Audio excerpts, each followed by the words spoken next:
little house that I built, and it's just, I mean, you just look around and you just see just amazing things that you can see that God made. And as I say, Sherwin-Williams can't make it. Oh, you go to Lowe's and they'll do a fire job at matching you up and everything, but they can't make the colors that God made. They can try, maybe get pretty close. I don't know whether they get close or not, but it's just things that just, if we just take them and make them simple, don't make them complicated, just take them as simple. Now, how did he know to let that tree be yellow? How did he know for that tree to be red and everything? If you stop and think about them things and everything, it'll you can let it blow your mind, or you can enjoy it. I enjoy it. It don't blow my mind. I enjoy it. God, thank you for making that tree red. God, thank you for making that tree yellow. Thank you for this.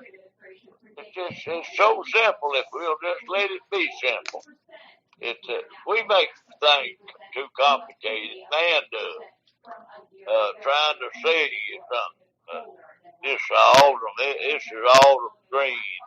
Or this is autumn yellow, paint your bedroom with, and all that stuff. It's not necessary. Just take the paint that God made, and say that's it. That's good enough. A poplar tree. Now that's one. Now I know you maple out there first. Now don't get me wrong. Now that red maple you got in your front yard is beautiful, and I bet it is right now, ain't it? No, all the leaves are gone. I've done chopped them all up and carried them off. But it's a great color, and you can take them leaves down there. They get close to it. They won't make it just like God made it. It'll be something different there. Yeah. It's a little too red, or it's not red enough, or whatnot. See, and everything. So that's the way I try to look at things. He's made all these pretty colors down there, these trees and everything for me, or for not just for me, but for everybody. I got some oak trees out here. They pretty. But did you ever stop and think how these trees, he made them where they'd be red, or he made them now in the fall, all these colors, God made them. We're blessed to have them. But God was the one that made them. And when it's all real green and everything, then it changed. Did you ever stop to think about it? This one's yellow. This one here is a little red. This one's real red. This one here is that. Well, God made them. He made them that way. And where we could enjoy them in the fall of the year before they fell to the ground and whatnot, And then what's going to happen now next? About 2 months from now, they'll start coming out. They'll all be green again. They just don't think about that. Yeah. Did you ever think about the 4 seasons and life? Yeah, I told there was a man and woman moved to Pickwick from Florida. Oh, they're from California. I said, what in the world did somebody from California move to Corinth? Up our Pickwick. He said, well, I'll tell you, man, my wife traveled a lot. And said in California, we didn't have 2 seasons.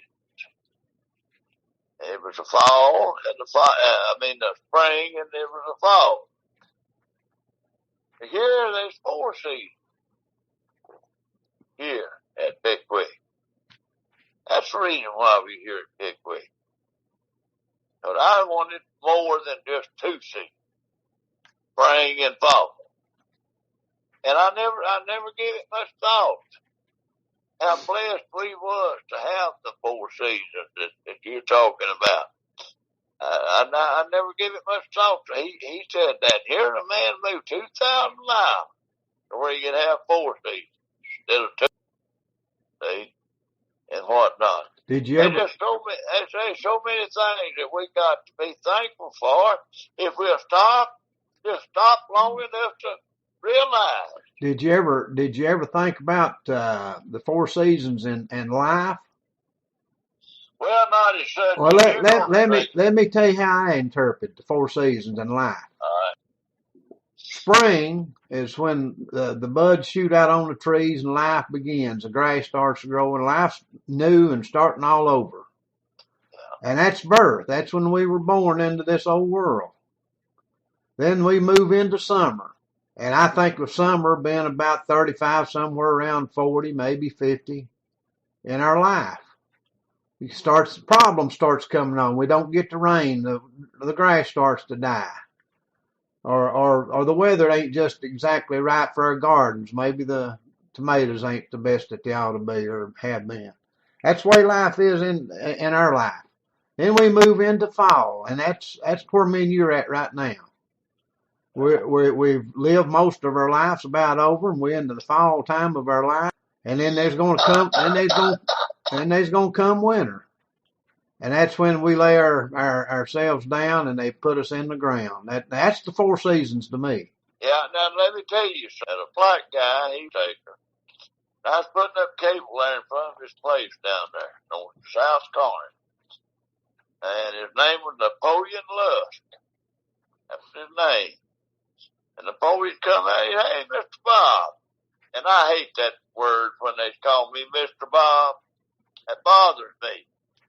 But him and other people said, look, take it as a feeling of respect. You ain't Bob. You Mr. Bob. Well, I took it as all that's read. You see? And he said, just take it that they respecting you by saying Mr. Bob to you. They respecting you. Well, I got to where I can accept it now. But there are a lot of people, white people and black people, mostly white people I'm around now, because there's not many black people in this camp. But they'll say Mr. Bob, and it kind of bothers me. I don't want to be Mr. Bob. I want to be Bob. I don't want to be different than him. I don't want them to think it. But it's a matter of respect. It ain't got nothing to do with your age or nothing else. These people, but they'll say Mr. Bob. Most of the people around here will call me Mr. Bob. And they have for years. But anyway, it used to bother me, and I got to thinking. That guy told me, he said, just Biff. But I don't tell you about Napoleon.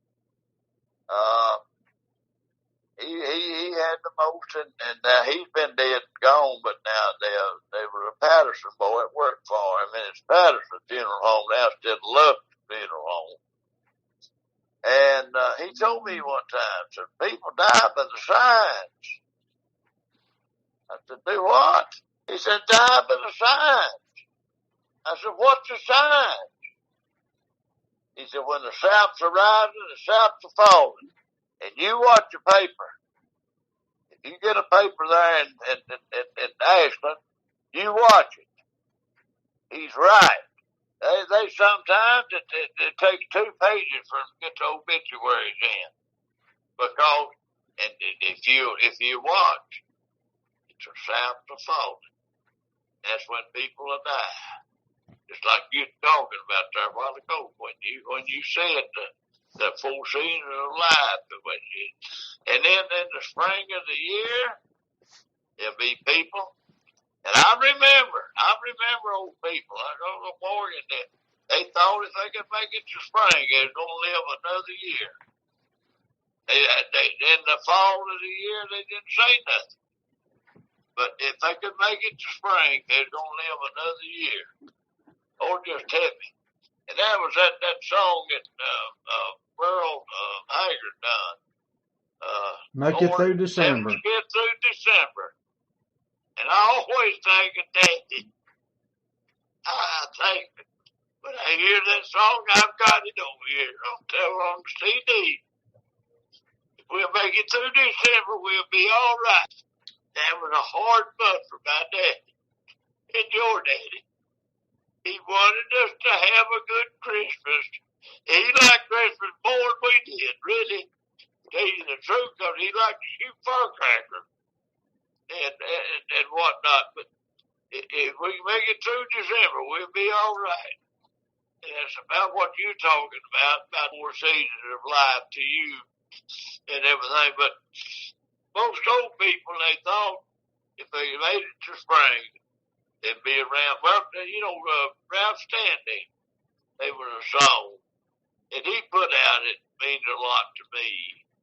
And I forget the name of it. He does it without music. He does it.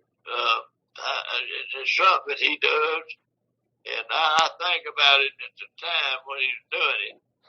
Oh, death! I remember that. Let me live one more year, death. Don't come tonight. Let me live one more year. But old people, they didn't have the news. They didn't have Weather Channel. They didn't have none of that. They just had to go by what they know. And after Napoleon told me that day, I was climbing, had that hooks on my legs going up and down pole. And he said, Mr. Bob, and he told me, people die by the signs. Oh, they die every month. Don't get me wrong. But I'll tell you one thing, if you watch the paper, there'll be more of them die in the fall, and they will in the spring. And the obituary columns, sometimes it takes 2 pages for them to put them in there in the fall, not in the spring. And it'd be maybe 9, maybe 10 obituaries in there in the spring. And Old Death, I forget that song that Ralph Stanley That's the name of it, Old Death. And she'll let me live one more year. And we have made life so complicated. Man has made it complicated. The Lord didn't make it complicated. And most people don't even know that he never wrote nothing. Jesus never wrote nothing. His disciples wrote it down. John, Matthew, Mark, Luke, and John, they wrote it down. He never wrote nothing. George first in the Bible, Jesus wept. He didn't write it down. He didn't write that down. He told them, and they wrote it down. They wrote it down. Jesus ain't nothing in the Bible you can find nowhere. I've read it cover to cover. I don't know how many times. You won't find nothing in there that he wrote down. He taught them, and somebody else wrote it down. I don't know if that. I tell you, you just can't go. You can go from Genesis all the way through the Old Bible, all the way through the New Bible, the New Testament. You'll never find nothing that Jesus wrote down. Nowhere in there will you find the word that Jesus wrote down. He taught. Other people wrote them down. See? But now I'll tell you, they're going to be times ahead. Now, it might be 2,000 years from now. It'll be in 200 years or 20 days or 20 years. But they days are coming. But they'll still be writing down or read what Jesus told John and Matthew, Mark, Luke, and John to write down. They wrote it.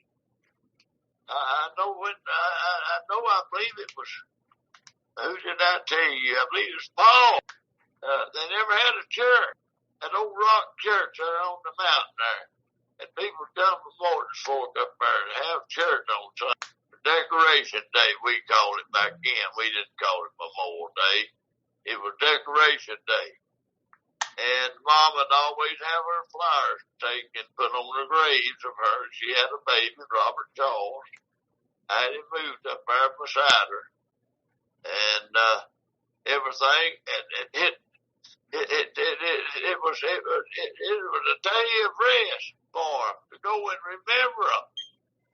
And this is Robert Charles. This is Happy. This is Mammy and whatnot. It was a day of rest. And, then they made it, into Memorial Day. Roosevelt did. He's the one that changed it.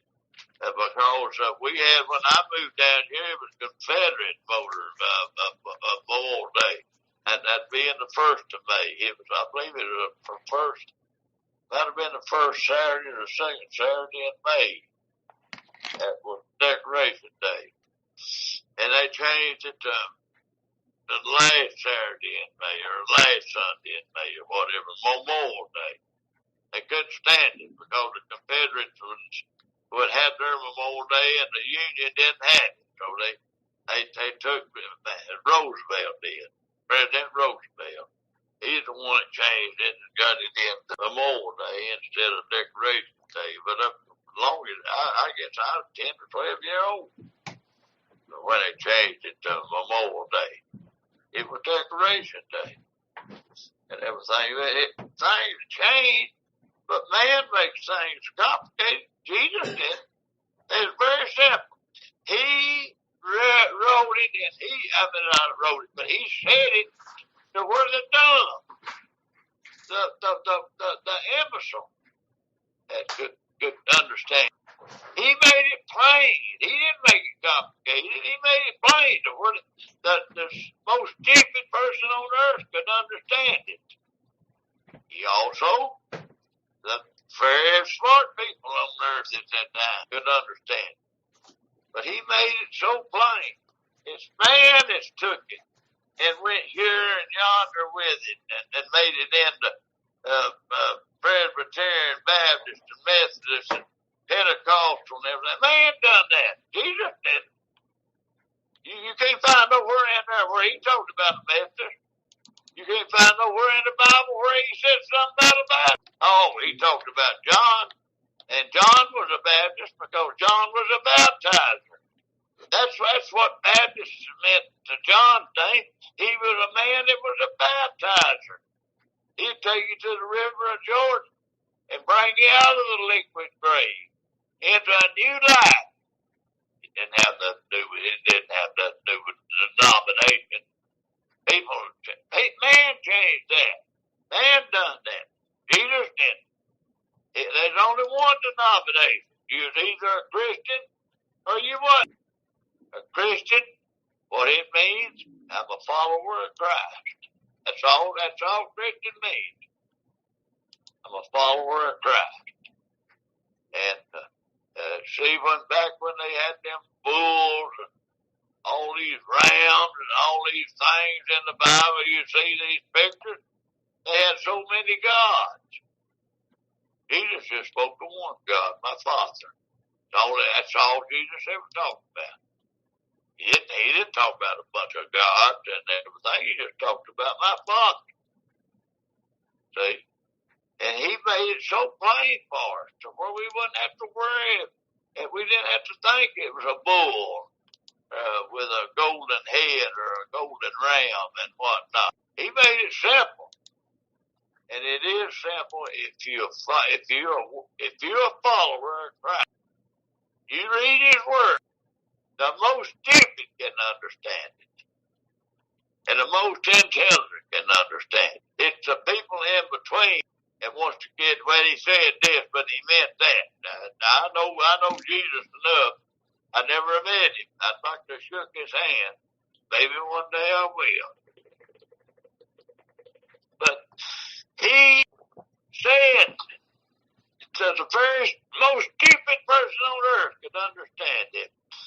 You're going to have to be born again to get into the gates of heaven. Now, how much simpler? You got to open the gate to get in anywhere. Anybody can understand that. But man, I just get so mad sitting here looking at Swigert and all them Bibles, them records and everything, making millions of dollars. Jet planes are flying out, flying here, flying there. He just didn't have no jet plane. He had a pair of sandals. He walked everywhere he went. He wasn't no airplane. Wasn't no Greyhound buses. He walked everywhere he went. Everywhere he went, a pair of sandals carried. That's all it took. It didn't take no airplane ticket for him to fly from Egypt over to this part of it. He just walked. See, man has made it. That's how man has abused drive. It is so simple that even the dumb can understand. Now I know he spoke of dumb of people that he didn't speak it in really in IQ. He spoke it about the people that couldn't, like deaf. And I'll never say deaf and dumb. Because it kind of, as a man told me one day, he followed me out of a restaurant. I said deaf mute. And he was on television every Sunday interpreting it for Jackson First Baptist Church, 50 miles north of here. And he said, Bob, I just want to tell you, Arthur Bourne was his name. He's dead now. He said, thank you so much for saying deaf mute. And I said, Arthur, what are you talking about? He said, well, at that point in time in history, it was deaf and dumb. But now in this time of history, when we talk about somebody stupid, we call them dumb. And he said, I heard you in there twice today, deaf mute. I just want to come out here in the parking lot and thank you for that, because his mother was deaf mute. His daddy was deaf mute. And he interpreted that he's one of them that's on television for years. Arthur Bourne. He worked for the post office. And he was for years. He's standing over where they had a picture of him talking to the deaf mutes. But it's really, the life is so simple if you'll take it the way it was in time to Christ. He just had a pair of sandals. Now, why did he have a robe? I'll tell you why he had a robe. It was hot over there where air could get to his body. I sweat his blood. That's why they wore robes. It wasn't. Now we wear pants because we want to be warm. It's cold here, but it was hot over there. They had robes to where air could get up through them and cool them. It's so simple, boy. And then they'll start selling Christmas in July. I don't understand it. Sometimes I just said, why did they make it so complicated? Why did they make it so complicated? It's not complicated. You'll never find it in the Bible where it's complicated. When he spoke, even the dumb could understand it. Even the dumb could understand it. They didn't need nobody to tell them what it meant. He spoke that simple. He chose the right word to say to where they didn't need no interpreter. They didn't need no interpreter. He spoke it to where even the dumb would know it. And as I say, I don't use that word. I say deaf mute. I don't ever say dumb no more. But there is a word, you got imbecile is right on the bottom of the IQ list, and then you come up to idiot. That gets you up there about between 40 and 50 on the IQ chart.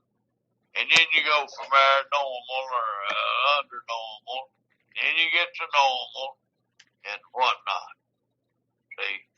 But now, back in that days of time, they didn't have that sort of chart, no word. They didn't have nothing. And they done it. We've made it complicated. Man has made it complicated. And I just keep it. I told Mama one time, she was always saying, if you ever remember Mama, she couldn't hardly say two words without saying, I ain't got no education. Huh? She didn't have no education. I told her, if you ever say that in front of me, I'm going to smack you the way you did when I was a kid. I said, Mama, you've raised 5 youngsters. Ain't none of them been in prison. Ain't none of them been in jail. And them people and them professors, they college professors, it's got certificates on the wall, how smart they are and everything. And they got 2 kids and one of them's in prison. You're a smart lady. You are a very smart lady, Mama. And don't say that to people. Don't say I don't have no education. She was bad about that. I'm not educated. I don't have no education. Raised 5 of them. Not one of us was in jail that I know of. I ain't never been in jail. You? I ain't either. I don't think Harry would. He might have been, but I don't know if he was. I don't know if none of us has been in prison.